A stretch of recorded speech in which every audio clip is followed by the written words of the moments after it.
And so even if we think that there are considered limitations to their influence, right, into how drugs are reviewed and approved, how do you see their role evolving in the next few years in terms of their influence in this process? Well, I think a lot of people were watching the Sarepta experience and many patient groups, okay?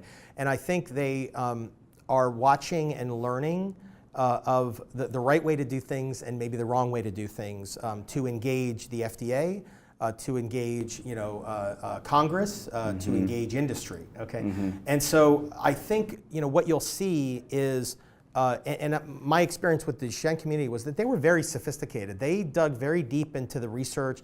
I would get journal articles on Duchenne research from patients and parents and advocates to help further educate us as industry, right? So I think the idea that they are unsophisticated and they just want any drug and that they're just going to demand a drug because there's nothing else out there, that's not been my experience at all. In fact, they are very discerning and don't want to put anything into their child or themselves that they don't feel is going to have a benefit or is an appropriate risk-benefit ratio for them.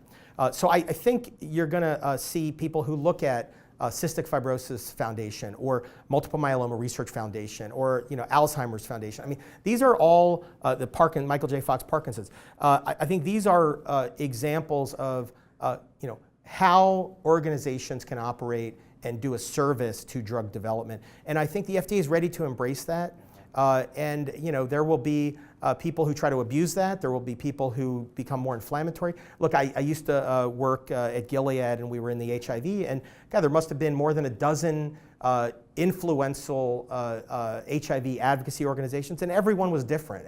From the most militant that didn't even want to talk to industry to those that were hand in hand working with industry to try to get drugs approved. And I think it's no different in a lot of other disease areas where you have quite a range of advocacy, and I think the industry should be able to absorb all of those different viewpoints and feelings in considering their input in the review process. I think that one key example of that level of sophistication is Pat Furlong's leadership with Parent Project's muscular dystrophy and the framework that she had led to put together with your involvement as well on benefit risk assessment, right? So that is really a key example of a supportive effort, right, for the whole process. And I think PPMD and Pat Furlong has really tried to focus on the Washington efforts and working with the FDA.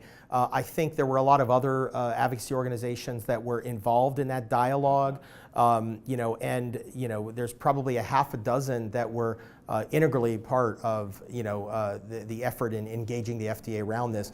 But I think that working with the FDA on treatment, on clinical pathways, risk benefit, I think those are all great things that other organizations can look to as examples of how to approach it. If you want to hear more from Chris and other thought leaders in the orphan drug industry, make sure to join us on April 20th and 21st in Washington, D.C. at the World Orphan Drug Congress USA 2017. Thank you.